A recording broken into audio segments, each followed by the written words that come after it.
Okay, he's zoinked right now. But I forgot that I have a ministry meeting in like 20 minutes. So I was gonna have a cute little aesthetic eating, but I guess I gotta get ready for that. So plan for the rest of the day, I needed to go to a ministry meeting, but no one's responding, so I don't know if we're actually going to have it or not. And then I need to read my Bible, and I really need to like clean my room and like wash my sheets. And I'm debating on I do need to do my Bible reading first, but I also like can't focus because my room is so dirty. Maybe I'll show you guys. I don't know. I'm kind of, we'll see. Look at this little munchkin. I'm literally obsessed with him. Look at him. Alright, me and Mooney. Oh, okay. He's not happy. I'm going to be doing something a little bit different than I've done on my channel before. So I was watching Emma Chamberlain's podcast. What is it called? Thinking Out Loud? I don't remember what her podcast is called, but I was watching it today, and she made an episode about being alone. I think it was called like being alone all the time.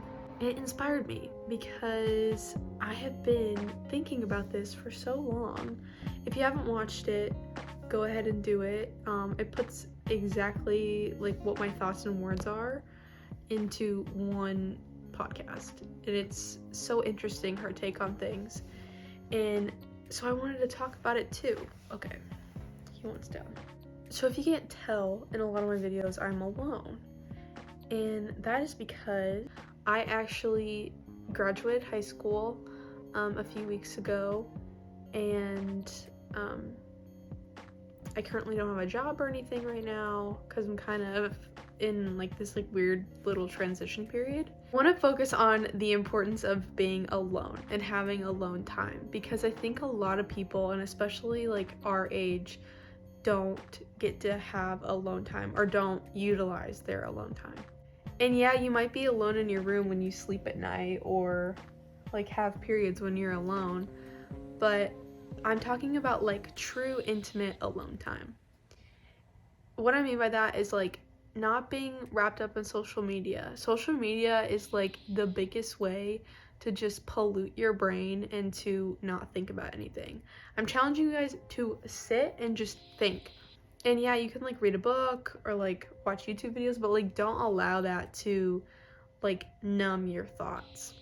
The last 2 years, or like a year and a half, the last like year and a half has been a major period of alone time for me. Quarantine happened, so I was doing school online, and I would see friends every once in a while, but nothing like crazy. Sorry if you can hear my like heater in the back.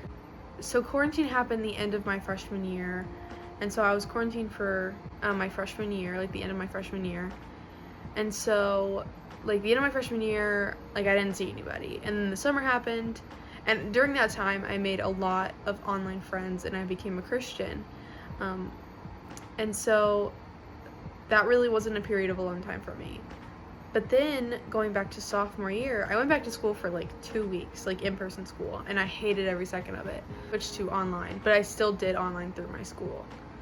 And I finished that early. Like I finished my sophomore year early, I think 3 or 4 months early.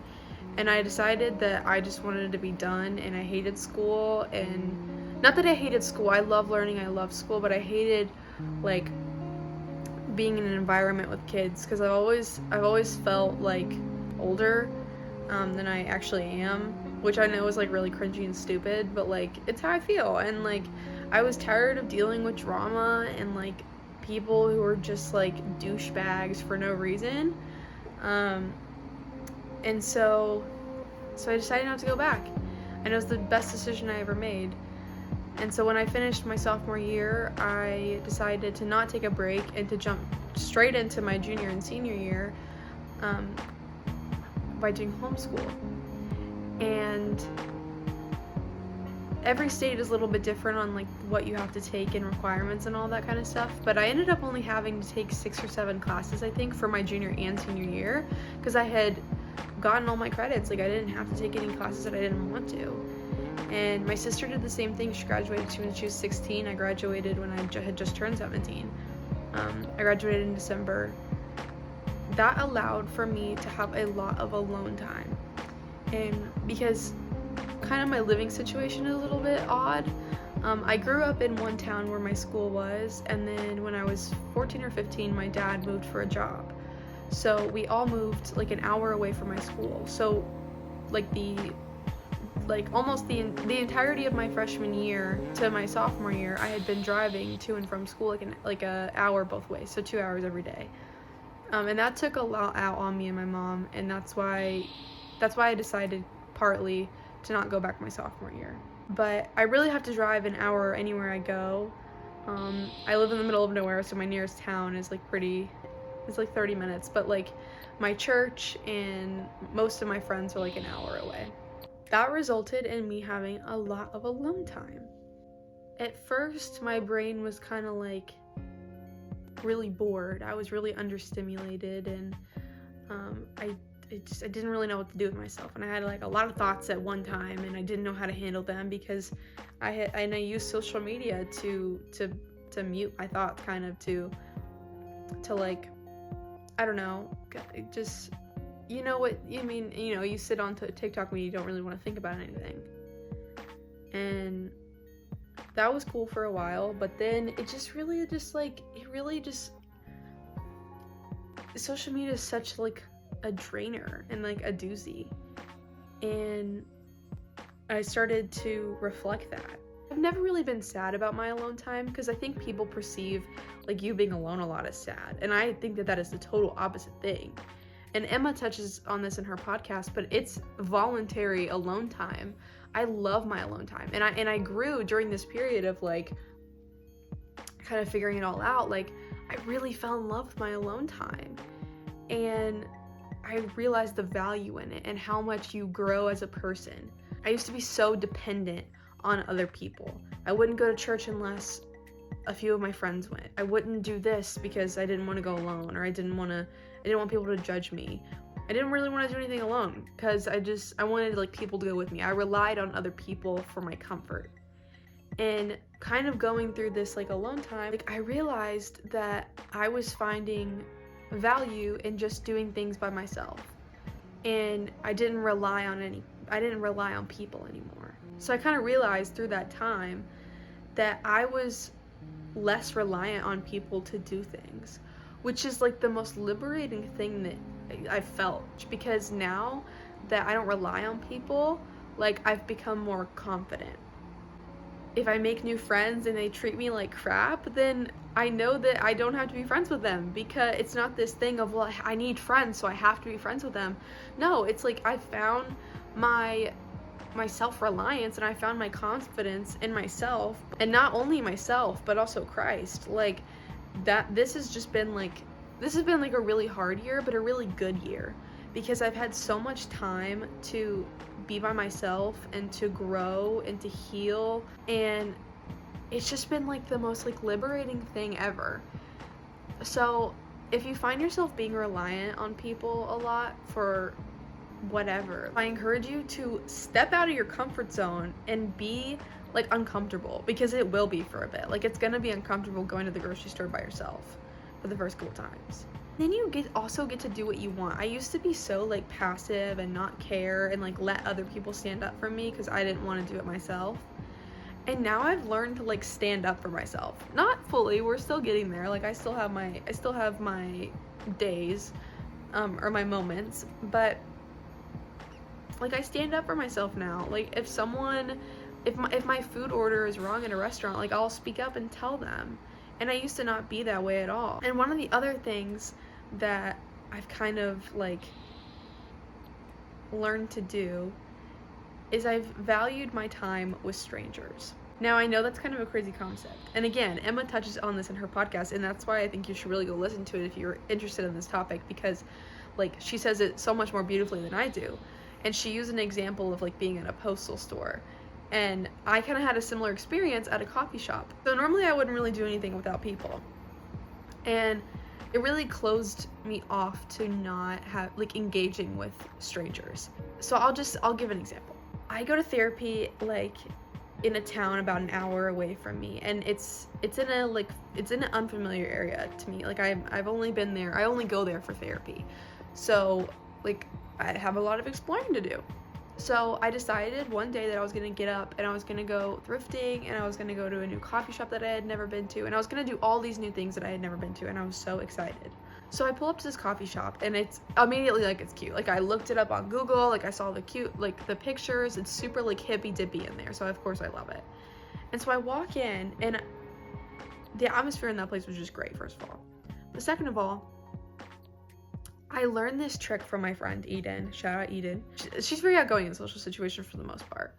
And it's something I've noticed from her, that every single time we go out to dinner or we go get coffee or whatever, and she doesn't know what to get, she'll ask the barista or the waitress or whatever what she should get. And it every single time, 9 times out of 10, like it always creates the best conversation between you and that person, a total stranger.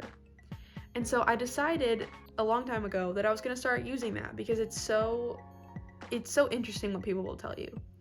So I walk in this coffee shop, and I'm kind of looking around. I didn't really want to get anything that I had normally gotten before. And there were 2 teenage girls behind the counter, and I knew that they were cool, because one of them was dressed out in like total 70s gear, like super cool, and the other girl like was total hippie, like she had this like sweater on with like a long skirt, and like she was just so cute. I loved both of them. And so I asked her, I was like, I've never been here before, like what should I get? And so she starts rattling off all these things that she likes, and then the other girl comes to the front that was like working in the back. She came to the front and started telling me what she liked. And meanwhile, if you're not familiar with Greta Van Fleet, I think that's them, I had a Jake shirt on. It's just a shirt that says Jake Kisko, which is like, I'll insert a picture. I had that shirt on, and I wasn't even thinking anything of it. And the girl from the back comes up, and she tells me what she likes or whatever, and she goes, oh my gosh, is that a Greta Van Fleet shirt? Is that a Jake shirt? And I was like, oh my gosh, yes, like, do you listen to Greta Van Fleet? And they're like, and they both start like saying like, yes, like we love Greta Van Fleet. And they go, oh, are you a Jake girl? Which, if you're unfamiliar with like Greta Van Fleet like culture or like the fandom, every girl has like a lane, or you're a blank girl. So, which is like, so you say, oh, I'm a Jake girl, oh, I'm a Sammy girl, like whatever. So I was like, oh my gosh, like, yeah, I'm a Jake girl, like I love Jake. And I was like, Josh though is like my side lane or whatever. And then I was like, who do you guys like? And so they start telling me all about who they like. And then a Greta Van Fleet song comes on in the middle of our conversation about Greta Van Fleet, which is so funny. And so then we start talking about vinyl and how like we had the vinyls, and then we started talking about the concert, and I was like, oh my gosh, are you guys going to the Cincinnati concert? And they're like, no, we're going to the Virginia concert or whatever. Point of that story being, we had the best conversation. And you want to know what?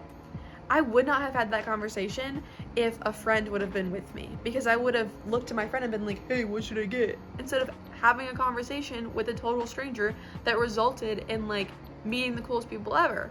And I plan to go back there, and if they're working, I'm probably going to have another conversation with them. And you know what? It just creates these relationships sometimes that you would have never had otherwise. And that just comes from being okay with being alone.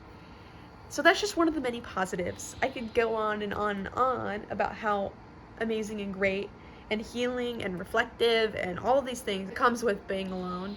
But yeah, that's just something that I always have like a lot on my mind. And I love talking about it. And if you're interested in this, like I said, go watch Emma's podcast. I'll put a picture right here so that like you know what it looks like. Value your alone time and don't take it for granted. And if you don't like being alone, I encourage you to push yourself to be alone.